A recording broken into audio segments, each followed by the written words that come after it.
저는 목사님께 저도 이제 절에를 다니면서 사경하고 독송을 시작했어요. 근데 이번에 이제 목사님 이렇게 인연이 신견을 하게 되고 인연이 되어서 거기에 너무 제가 이제 그 목사님 따라서 공부를 하고 싶어요. 그래서 제가 하고 있던 그 기도를 지금 어떻게 정리를 해야 될지 좀 여쭤보고 싶고요. 그리고 또 지금 동물들 얘기가 나와서 저도 좀 드리고 싶은데요. 저희가 그 몇 년 전에 개를 10여 년 길렀었어요. 그런데 그때 그 개도 애완견도 제가 이제 항상 사경을 하고 있으면 꼭 와요, 옆으로. 그러면은 제가 그 개를 이렇게 안고서 지가 와서 여기서 기대든지 아니면 내가 이제 안고서 이렇게 사경을 하면서 잠깐 발언을 했었어요. 너도 어서 개 몸을 벗어가지고 다음 항상에 가서 법화경 사경 공덕 독성 공덕 인연으로 인간 환상에서 부처님 공부하자고 내가 이렇게 발언을 했었거든요. 근데 개 수명보다는 오래 살지는 않았어요. 한 13년인가 12년 만에 갔거든요. 그래서 이제 그 뒤로는 절대 길을 안 잃으려고 했는데 우리 아들이 지난번에 한 6개월 됐나요? 아빠가 연세도 높고 이제 있고 하니까 심심하다고 아빠 같이 좀 데리고 또 개를 또 좋아하니까 아빠 개를 길어보라고 또 한 마리를 또 가졌어, 애기를. 그래서 내가 막 뭐라 했어요. 나 못 기른다. 아빠한테 갖고 오면 내가 또 역시 또 뒤에서 디스타크를 다 해야 되는데 난 못한다. 얼른 다른 집에 데려다 줘라. 그랬더니 밤에 가져왔는데요. 아침에 일어나 보니까 요만해요. 달아보니까 750g이에요. 너무 불쌍해가지고 어떻게 잡을 수도 없고 어디다 옮겨놓을 수도 없어요. 그러니까는 이제 우리 아빠도 워낙 좋아하거든요. 얘를. 그러니까는 너무 어려서 안 되겠다고 얘를 좀 어떻게 좀 길러서 길러봐야 되겠다고. 지금 기르는 게 한 4.5kg가 나가요 이제. 근데 잘 건사를 했죠 그동안에. 근데 난 지금도 걔가 싫어요. 근데 얘한테는 기도 불안이 안 나와요. 근데 무슨 기도를 하셨습니까 지금까지? 법화경을 쓴 기도를 하셨어요? 저는 법화경 사경하고 독송하면서 이제 거기다 곁들여서 좀 다란히 좀 하고 있고요.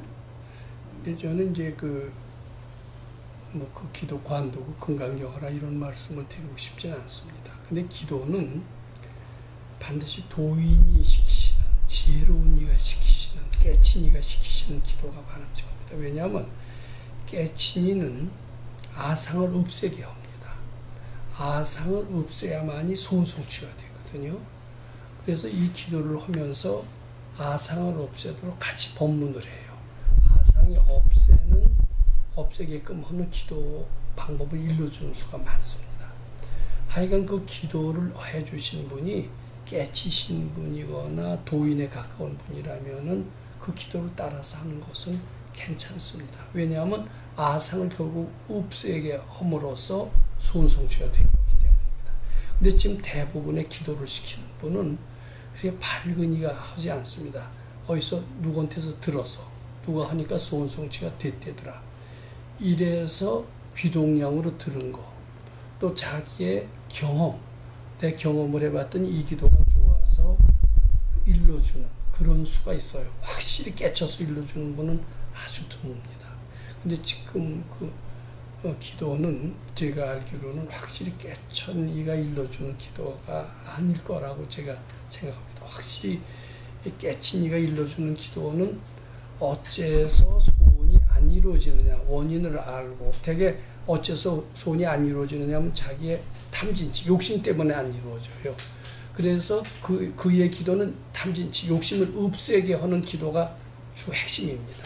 근데 대부분의 법화경, 사경을 하면서 욕심이 없어지게 되는 원리를 같이 설명을 안 하기 때문에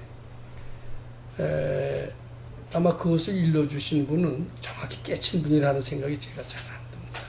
근데 이 건강경은요, 바로 바로 제가 비웠어요. 확실히 아시는 분이 어째서 재앙이 일어나며 왜 소원이 안 이루어지느냐.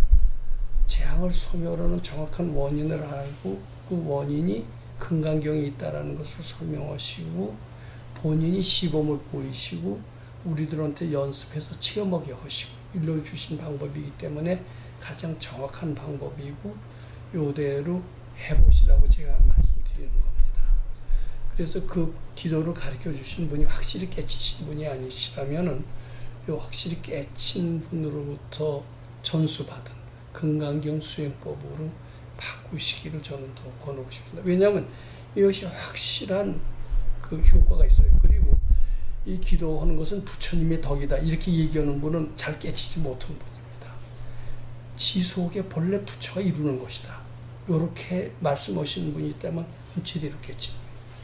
근데 대개 그렇게 얘기하는 분이 드물거든요. 이게 확실히 깨쳐서 일러주는 분은 상당히 드물다. 저는 그런 기도가 아니라면 그런 기도는 과감하게 던지시고 그리고 확실히 재앙의 원인을 알고 재앙에서 벗어나서 행복에 이르는 길을 정확히 알고 그것은 다 아상 때문에 그렇다라는 것을 얘기하고 아상이 소멸됨으로써 재앙이 소멸되고 소원이 성취된다. 이렇게 일러주신 분의 기도법이라면은 그분의 기도법은 아상을 없애기 위해서 마음을 평화롭게 하고 환심이 나게 하고 그래서 소원을 이루게 하는 요 코스로 가게끔 되어 있습니다. 그렇지 않은 것이라면은 그 기도를 안 따르는 게 좋아요. 오늘 제가 참고로 말씀드리면 강 선생님도 갔습니다만은 수완사라고 하는 법회에 갔습니다. 8월 11일 날도 또 갈 겁니다. 근데 한 200명 왔어요. 근데 되게 나이 드신 그런 보살님들이 대부분인데 그분들이 한 분도 안 졸더라고요. 초롱초롱 하면서 열심히 경청하면서 나중에는 춤 듣는 법문이다. 감동한다. 그래가면서 성금까지 준 분이 있어요. 법문 끝나다 성금 받는 거 봤습니까? 강사료 플러스 성금. 제가 그래서 오늘 봐서 이분들을 모시고 어디 메밀국수를 먹으러 갈까 지금 생각 중에 있습니다. 근데 그네들도 그래요. 춤 듣는 법문이래요. 되게 졸기 쉽잖아요. 안 졸더라고요. 초롱초롱했어요. 행복했을 겁니다. 그분들. 새정신이 바짝 나나 봐요. 따라 나오면서 잘 들었습니다. 이런 분들도 몇 있었어요. 그 주소 어딘지 물어보는 분도 있어요. 그래서 찾아오시겠네. 제가 그러는 겁니다. 나 찾아오지 마라. 나는 여기 오는 이유는 여기는 신도 끌고 우리 법당으로 오려고 하는 게 아니다. 이 법당의 신도가 몇 배 늘고 이 법당에 있는 신도를 신신말씀 오는 게 내 목적이다. 난 그 법당이 번성하기를 바랍니다. 그래 제가 가서 강의한 보람이 있어요 없어요? 거기 있는 신도 싹 끌고 원당으로 와요? 이런 얌체가 말 돼요 안 돼요? 그거 말 안 돼요. 아니요 이 가르침 따르세요. 제가 보기에는요 여기 얼마 있으면요 여기가 성지가 되는 성지로서의 원당 법당 이런 아마 책이 나올 겁니다. 굉장히 기적을 창조하면 됩니다. 또 기적의 원리가 있어요. 그럼 부처님이 해주는 게 아니에요. 절을 하는 것도 아니에요. 여기는 정확한 원인을 알고 그 아상을 없애는 방법을 택함으로써 당연히 이루어지는 거예요. 그래서 그 깨친 이가 일러주시는 방법이 아니라 금강경식으로 하는 게 바람직할 것 같습니다. 백 선생 같은 그 경우도 따라가지 마라. 그런데 이제 그것을 팔았을 때는 제 마음에서 그래 누가 이런 시골에 가서 이렇게 큰 땅을 사겠어 이제 한 650평 되거든요. 잘 팔았어 이러고 있었는데 100만 원씩 팔았다는 소리를 듣고 그때부터 진심과 화가 올라오는 거예요. 너무 아깝다. 왜 이렇게 바보 같은 짓을 했을까? 그런 생각이 올라와서 올레올 때마다 바쳤어요. 막 장괴하고도 바치고 막 바쳤어요. 그런데 목사님한테 찌꺼기가 남아있는 것 같네요. 근데 그 땅은 보살님이 마련하셨습니까? 바깥어른이 마련하셨습니까? 우리 남편이 갑자기 아프고 경제력이 없으니까 하여튼 천신만고 끝에 마련을 했고 그 아픔으로 천신만고 끝에 갖고 왔고 네. 그래서 그거를 불사를 하려고 그랬어요. 네. 또 이제 북선도 때문에 주말이면 가서 농사를 돌보고 와야 되니까 너무 또 우리 처사가 이제 나이가 있어서 그래서 팔기는 팔았는데 그냥 저는 그래 싸게 주고 내가 우리는 이렇게 그분들이 싸게 준 걸 알아요. 그래서 우리가 오고 싶을 때 평생 다니겠다 이렇게 했는데 그냥 너무 우리 것보다 위치도 훨씬 나쁘고 그냥 아무 과일도 없고 이렇게 컨테이너 박스만 갖다 는 집을 100만 원씩 팔았다는 소리를 들으니까 거기에 그냥 막 탐심이 올라오고 진심이 올라오고 그래서 지금 바친다고 바치는데도 아직도 좀 남았어요. 이걸 어떻게 다 바쳐야 될까요?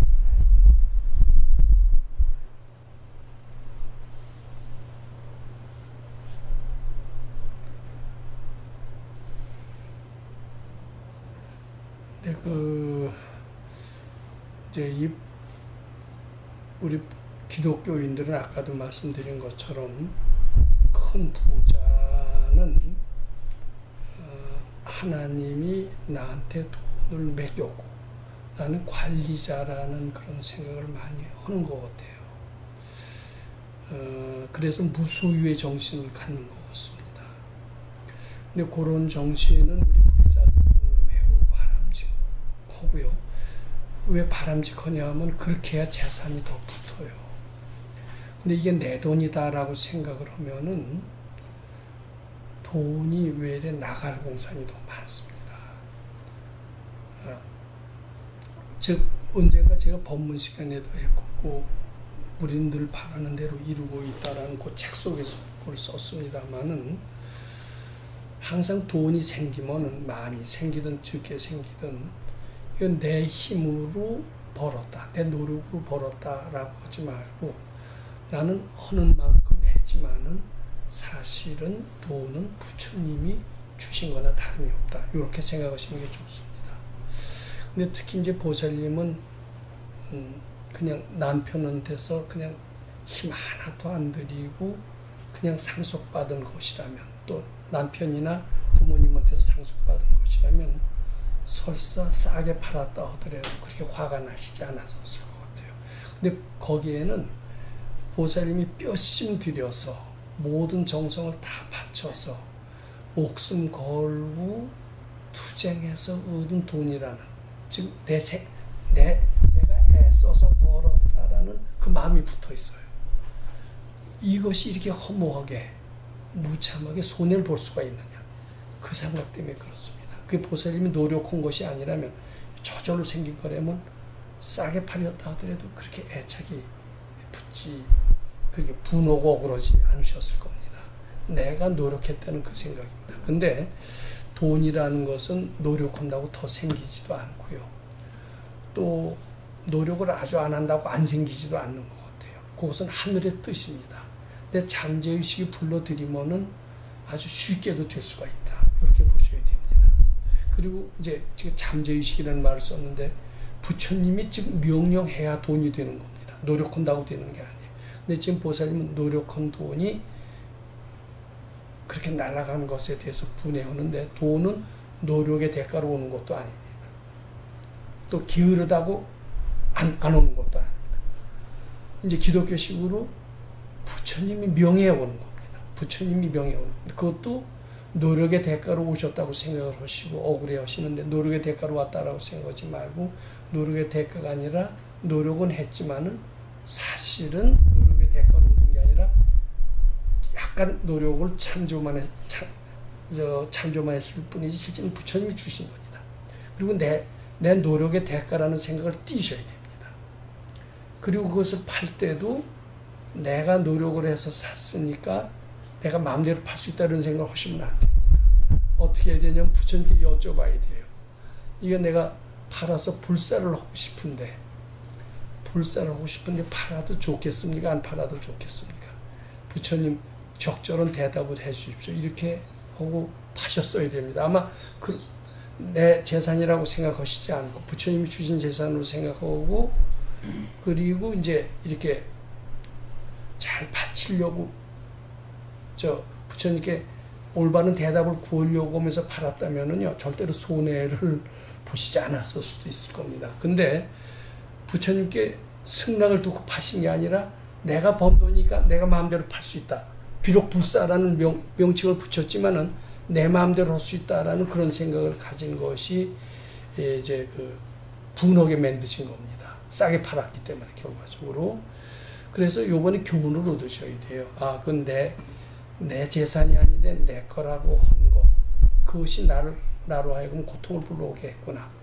그거 깨치라는 그런 부처님의 계시다. 이렇게 들으셔야 되고, 내가 팔 때도 내 재산이 아니기 때문에 부처님 재산이기 때문에 부처님의 허락을 듣고 팔았어야 되는데, 내가 번 돈이라고 해서 내 마음대로 처리한다고 믿고 내 마음대로 처리한 것이 이런 고통을 불러오게 했구나. 앞으로는 항상 돈이 생기면 부처님 재산으로 생각하고 부처님의 승낙을 듣고 팔아야 되겠다. 그걸 깨우치시라고 주시는 그런 고통이다. 이렇게 생각하신다면 훨씬 고통이 덜 오실 겁니다. 근데 지금 판돈은 가지고 계십니까? 어떻게 되셨다는 얘기죠? 대출 갚았어요. 대출을 갚았습니까? 네, 그리고 조금이라도 남았겠죠. 다 갚았어요? 남는데 이제 그거는. 그래서 남는 것을 내가 마음대로 처분할 수 있다고 생각하시면 안 됩니다. 그 처분하실 때 항상 여쭤보셔야 돼요. 그래야지 내 마음대로 처분하면 싸게 팔면은 또 무래요. 근데 부처님 재산이다라고 생각을 하고 항상 부처님께 여쭤보고, 다만 10원을 쓰더라도 부처님께 여쭤보고 쓴다라고 하면은 돈이 함부로 흩어지지 않습니다. 내 거라고 쓰면은 가다가다 재앙이 붙을 수가 있어요. 항상 앞으로 그런 자세를 가지신다면은 바람직하다. 이렇게 말씀드리고 싶습니다. 그리고 부처님 거라고 하면은요, 부처님 시봉 잘하길 바라면 돈 생기면 자꾸 거기다 통장에 넣을 거예요. 점점 그 통장은 부를 수밖에 없습니다. 부처님 돈이라고 생각한다면 재산은 붙습니다. 근데 내 거라고 하면은 까다가다 날아갈 수도 있다. 이렇게 말씀드리고 싶습니다.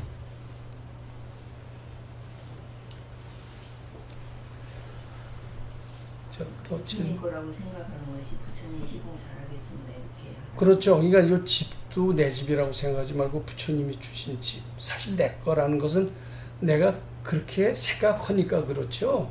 그렇지 않으면은 내 거가 본래 없는 모양입니다. 돈도 내가 뼈심 벌어서 돈 거라고 하지 말고, 난 뼈심을 들이긴 했지만은 사실은 부처님 재산이다.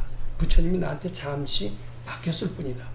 기독교인들이 하시듯이 그렇게 하시고, 쓸 때도요, 부처님 재산이니까 반드시 여쭤봐야 돼요. 여쭤보는 방법이 시공 잘하길 바라고. 아니, 이렇게 여쭤봐도 돼요. 부처님, 이거 지금 누가 팔라고 그러는데 팔까요 말까? 이렇게 자꾸 여쭤보세요. 그러면요, 처음엔 대답 안 하시죠. 왜냐면 안 보이니까요.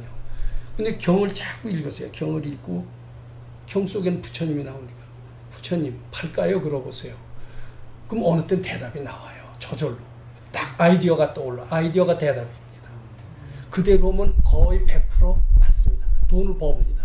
근데 그렇게 안 하셨죠. 내가 번 거니까 그죠? 좋은데 불사했으면은 재앙이 없겠지. 이런 생각으로 파셨을 거예요.